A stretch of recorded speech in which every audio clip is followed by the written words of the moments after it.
High friends welcome to Swapnabas day. आमी स्वप्नाबा आज के नतून रेसिपि निये चले एसेछि रुई माछेर पातला झोल झिंगा दिए। तो गरम कालेर जोन्नो खूबই भालो स्वास्थ्यकर एकटा माछेर झोल देखानो होबे। तो सबाई प्लिज साथे थाको, प्रथम थेके शेष अब्दि देखो। फार्स्टे कड़ाइते तेल गरम करे नेওয়া হয়েছে। एरपर माछगुलो मा भेजे नेबे एकटा एकटा करे। तो এটা খুবই সিম্পল একটা রান্না, খুব হালকা একটা রান্না, খুব স্বাস্থ্যকর, গরমের জন্য খুবই ভালো। আমার শরীরটা নিজের খুব ভালো না, তো মা এই জন্য খুব হালকা রান্না করে। তো আজকে এটাই তোমাদের সাথে শেয়ার করলাম। কেমন লাগলো অবশ্যই কমেন্ট করে জানিও।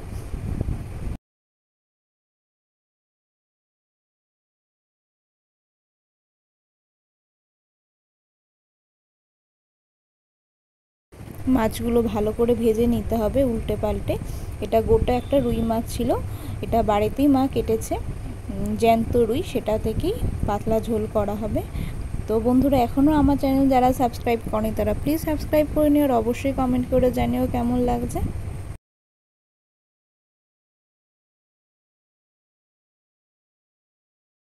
তো দেখতেই পাচ্ছ মাছ ভাজাটা প্রায় কমপ্লিট। তো এবার মা মাছগুলো সব তুলে নেবে।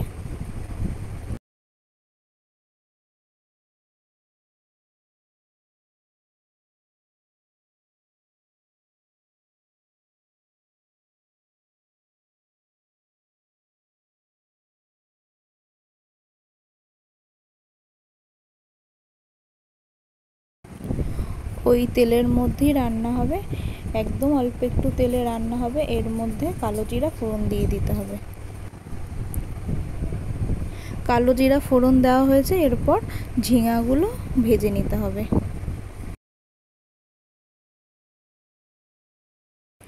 এর মধ্যে নুন আর হলুদ দিয়ে দিতে হবে, ভালো করে ঝিঙাগুলো ভাজতে হবে।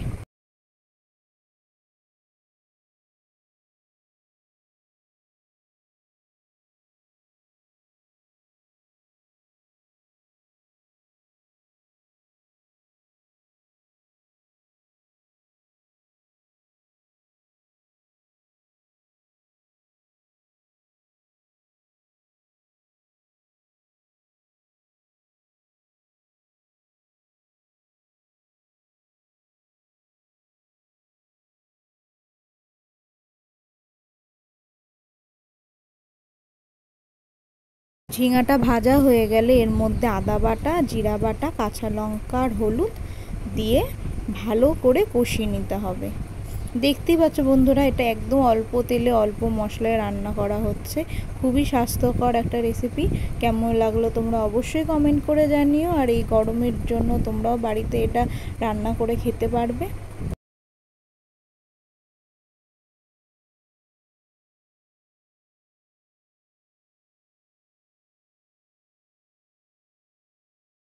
দেখতে পাচ্ছ মশলাটা প্রায় কষানো হয়ে গেছে। একটুখানি মা কাশ্মীরি লঙ্কার গুঁড়ো দিল, এটা শুধুমাত্র কালারটা আনার জন্য, সেটাও একদম অল্প একটু। তারপর এটা ভালো করে কষিয়ে নিতে হবে।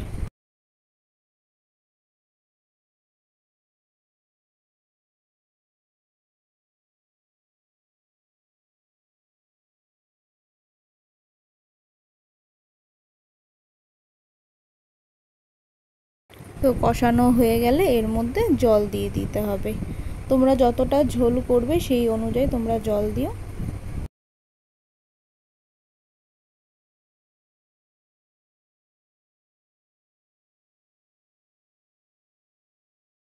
দেখতে পাচ্ছ ঝোলটা ভালো করে ফুটছে।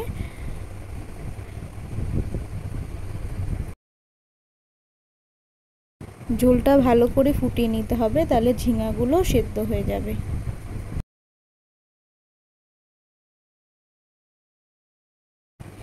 এরপর এর মধ্যে মাছগুলো দিয়ে দিতে হবে।